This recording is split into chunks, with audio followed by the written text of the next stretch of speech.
A woman goes missing in the New Mexico desert. I felt like the worst had happened with her. A desperate search. We knew she was out there somewhere. It's just going to take time. And no hard evidence.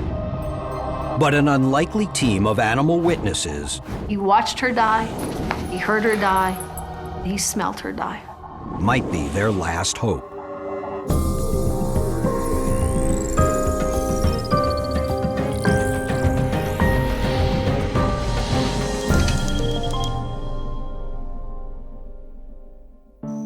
Ruidoso, New Mexico, March 9th, 1998. Early morning, Sharon Lee Ashley discovers her 27-year-old daughter, Liz Ballard, is missing.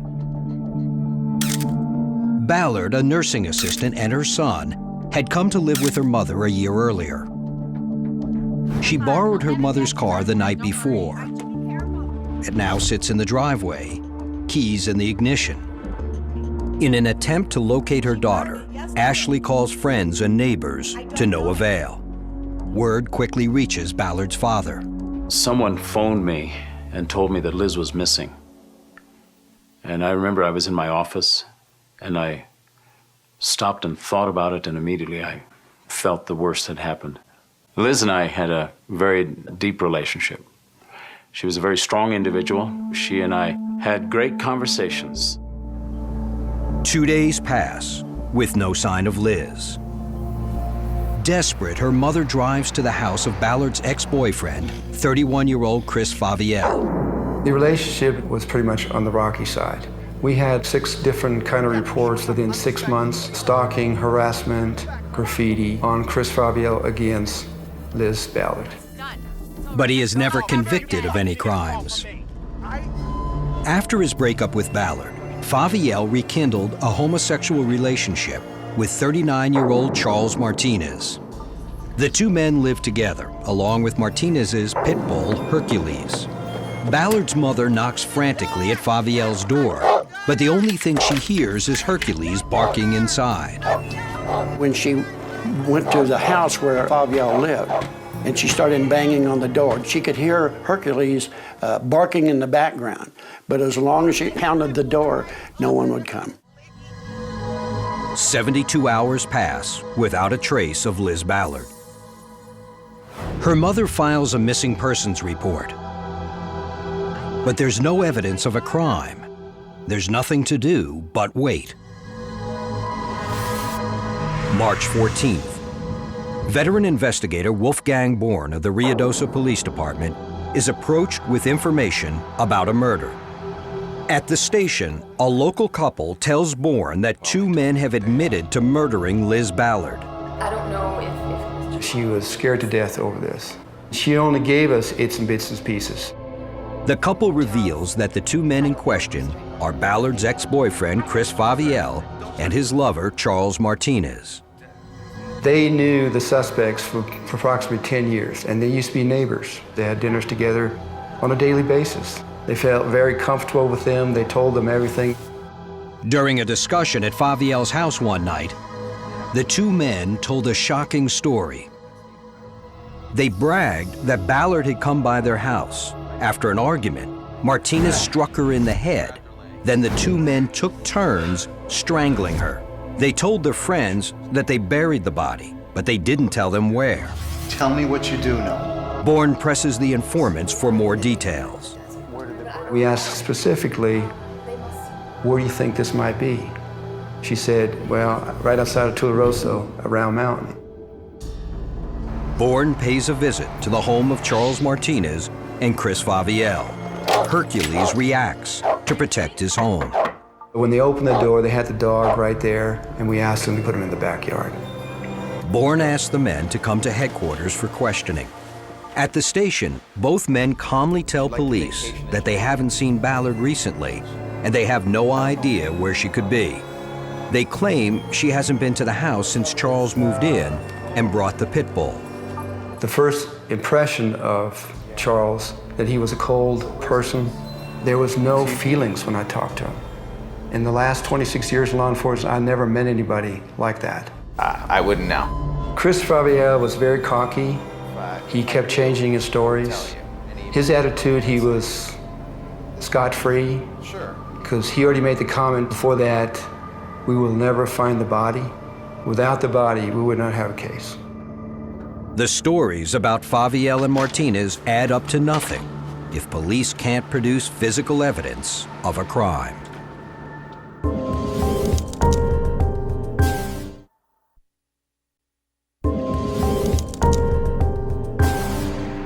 In Ruidoso, New Mexico, 27-year-old Liz Ballard has been missing nearly a week. Police and Ballard's family believe her ex-boyfriend, Chris Faviel, and his lover, Charles Martinez, are responsible. I knew immediately that she had been murdered because of the situations that she went through with Chris Faviel, and I felt like the worst had happened with her. An informant says the men bragged about murdering Ballard and burying her in the desert. But to police, Faviel and Martinez dismissed the claim. It was a dare from Chris Faviel to find her. He flipped his nose at me, and he was so cocky. Bourne hopes that a search of the desert will prove the two men wrong. March 15th. Bourne and about 100 searchers, as well as 3 bloodhounds, descend on the desert and comb the rough terrain looking for any sign of Liz Ballard. The dogs are given an article of Ballard's clothing for a scent match. Under the right conditions, a bloodhound can detect as few as 1 or 2 human skin cells, even ones left behind days earlier. We had bloodhounds, we had horses, we had 2 helicopters, state police, border patrol, customs, Las Cruces PD. We had a human chain that was about 200 yards long to search for Liz Ballard's grave. But the bloodhounds can find no scent of Ballard, and the team fights inclement weather that limits their search. Nature worked against us. A mixture of rain, snow, hail, ice, cold winds made the search quite difficult. After several days, investigators are frustrated, but not ready to give up. I kept talking to Liz. I know it sounds foolish. Liz, where you at? Where you at? Give me a sign. Finally, the investigators' persistence pays off when a new lead is uncovered. We did find some property that was owned by one of the suspect's mother. Chris Faviel's family previously owned land just outside Tularosa, approximately 5 miles from the area investigators initially searched. Bourne starts a new search in that area. Opie, a black lab and veteran cadaver dog, is called in to help. The bloodhounds from the previous search had attempted to track Ballard's scent, but Opie, as a cadaver dog, is trained to locate human remains. Cadaver dogs are specially trained to detect odors of decaying bodies. The air will carry the odor of even a buried body. Once they detect that odor, which humans may not even be able to smell, they can follow that scent cone in to the source. Opie intensely sniffs hundreds of square yards of the hard clay ground of the Tularosa Basin. A dog's sense of smell is more than 20 times stronger than a human's, and a lab's willingness to please makes them good at their jobs. After about 30 minutes, Opie detects no sign of Ballard. A discouraged Bourne calls off the search in that area. But then the wind shifts. Opie all of a sudden just picked up his nose and took his handler west. We weren't sure what was going on until about 1,000 feet into the desert when the handler called back and says, "Hey, I think I have something here." There, in a shallow grave, is a weather-beaten body. Wolfgang Bourne is sure it's the missing woman. It took us 3 days with hundreds of people trying to search for Liz Ballard in the desert. And it took Opie, a black lab, 35 minutes to find her. You have miles and miles of desert. There are a lot of dead animals there, but with his strong sense of smell and the body being exposed as it was and the wind hitting just right, that made it possible. And I really don't think without a cadaver dog, Liz's body probably still be out there in the desert somewhere.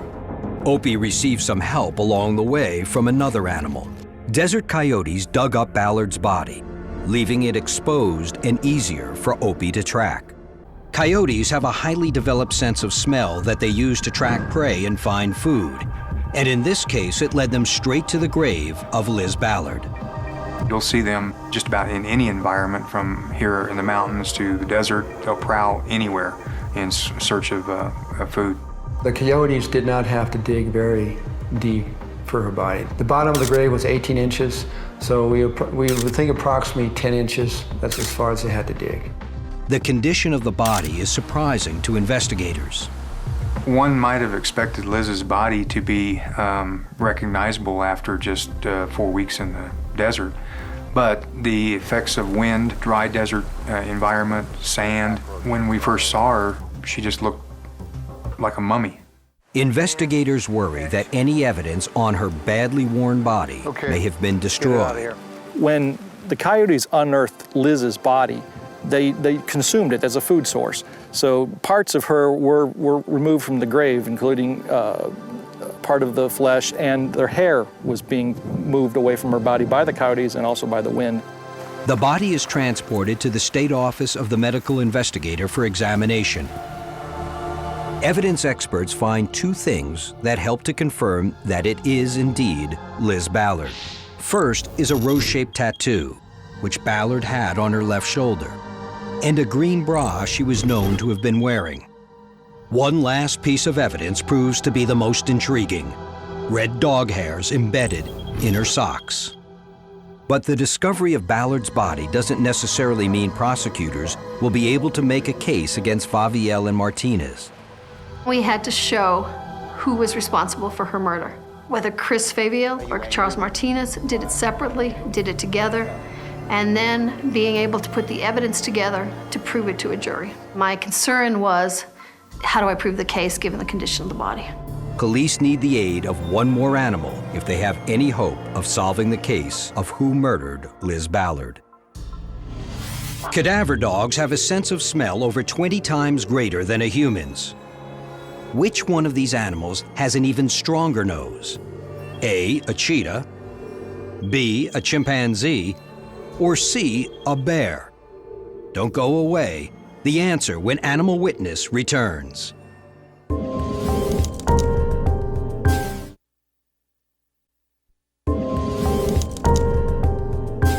Which one of these animals has a stronger sense of smell than a cadaver dog? The answer to this witness wisdom is C, a bear. Bears have an organ on the roof of their mouths that gives them a sense of smell 7 times greater. After a frustrating search in the desert outside Tularosa, New Mexico, a black lab cadaver dog named Opie leads police to a grave containing the mummified remains of Liz Ballard. For her worried family, the news is devastating. As a father, I felt helpless, I felt angry, I felt irritated, I felt hurt, I felt absolutely destroyed. With the discovery of the body, police arrest the suspects, Chris Faviel and his lover, Charles Martinez. But prosecutors will need more than a body. Murder is like chess. It's putting the pieces together to be able to convict the killers. Ballard's badly decomposed body gives up an essential clue. We located hair on Liz Ballard's socks. Prosecutor Cannon Stevens has a hunch that the hair may have come from a dog belonging to one of the suspects. Hercules, the pit bull mix that belonged to Charles Martinez, was crucial because Charles Martinez and Chris Faviel said that Liz Ballard had never been to their home. If the state can link the hair to the dog, it will prove that the suspects are lying and that Liz Ballard had been to their house. When I found out that dog hair on her sock would be such a crucial piece of evidence, I had to figure out how we could prove that. Detectives collect evidence from the home shared by Faviel and Martinez. We examined just the whole house for anything that might have been used to in the commission of the crime or to clean up after the crime. They also collect several reddish-brown dog hairs found in the carpet from Hercules. Police call on veterinary criminalist Dr. Joy Halverson, who specializes in animal DNA testing. The purpose of the DNA testing will be to establish if there's a match between the dog hairs on the socks and the dog that was theoretically at the crime scene, which was the suspect's dog. Dr. Halverson asks investigators to obtain blood samples from Hercules. Fearing that he might turn up missing, authorities seized the pit bull. We obtained a search warrant and took the dog to a veterinarian who extracted the hair, took blood sample and saliva sample at that time. They send the samples to Halverson. Although several hairs were found on Ballard's sock, only one of those hairs is suitable for analysis, and the risk of it being destroyed during testing is substantial. When we extract DNA from hair, the hair is essentially dissolved. In this particular case, Hercules is a pit bull mix. They have relatively short hairs, and you would consume the entire hair during the DNA extraction. Worried that their most vital piece of evidence may be ruined during testing, authorities anxiously await Halverson's response. The extraction works, and the hair found on Ballard's sock proves viable for DNA. When the results come in, success. In this case, we were talking about nuclear DNA. We did have a match. The hair on Liz Ballard's sock belongs to Hercules. We knew that Elizabeth Ballard had a relationship with Chris Faviel, but we also knew that Hercules was not there at the home of Chris Faviel during their relationship. Hercules was introduced by Charles Martinez, and so we knew there was no reason for Elizabeth Ballard to have dog DNA, dog hair in her socks if she wasn't at their home. The pieces of the investigative puzzle are finally falling into place. This DNA evidence, along with the statements of the suspect's friends, bring Liz Ballard's murder into focus. Police and others speculate that the night she disappeared, Ballard paid a visit to the home of Faviel and Martinez. When Liz came to the house to make amends with Faviel, she met Martinez. A fight ensued, and they both strangled her.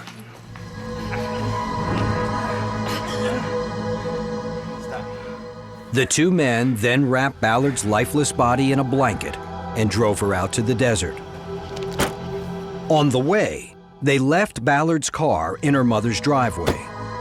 Once in the desert, the men dug a shallow grave and buried the body. Police believe the men returned from the desert and thoroughly cleaned their house and carpets, thinking they erased all evidence.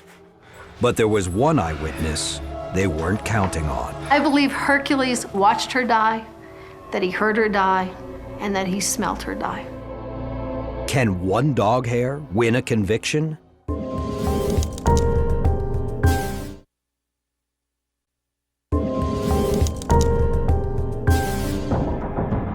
In two trials with two separate juries, Chris Faviel and Charles Martinez faced charges in New Mexico for the murder of Liz Ballard. Prosecutors are staking their case primarily on the evidence of Hercules, whose hair is an unquestionable match to the hair found on Ballard's sock. During Charles Martinez's trial, information comes out that he is a transvestite and often passes himself off as a woman named Eva. Charles Martinez was an enigma. We had to present to the court this person called Eve, and in the courtroom comes this overweight individual that we had to convince the jury at one point was this svelte drag queen. Though Martinez appears as a man in court, his feminine alter ego does pay a visit to the witness stand. When Charles testified, it was incredible. When he talked about Liz, you could see him become Eva, become a woman. It was amazing. After his performance, the jury begins deliberations. June 1999. 1 year and 3 months after Liz Ballard's disappearance, Charles Eva Martinez is found guilty of first-degree murder. He is sentenced to life in prison. I do remember his reaction when the verdict came back. He grabbed the trash can and threw up. Chris Faviel stands trial separately. His defense team uses a decidedly different approach. Chris Faviel had a different attorney. He was crying on the stand because he was blaming Charles Martinez for everything. He was the mean one. But in an unlikely outcome, the jury deadlocks. The jury saw him cry, felt he was sorry, and hung on the murder charges. Because they did that, we had to reach a compromise. It's a shocking result. But rather than retrying Faviel, prosecutor Canon Stevens settles on a plea agreement with his defense team for lesser charges of second-degree murder and tampering with evidence. Bother you, wouldn't it? A 7-year cap is placed on Faviel's prison sentence. I wasn't pleased with the direction or the end result of that week, but it was probably one of the most difficult things I've ever done. Chris Faviel was paroled in September of 2002 after less than 3 years in prison. He is currently back in the New Mexico correctional system for an unrelated crime. Today, investigators and Liz Ballard's family are thankful for the assistance of the team of animal witnesses. You have a group of animals and you have a group of humans. The humans did their thinking. The animals, they did their natural instincts. They were more helpful in this case than most people would even think about. The fact that the coyotes unearthed her, creating the scent for the police dog to lead them to the grave, and then to find the sock with hair, to me is phenomenal. If those pieces weren't in place, this would have been an unresolved case.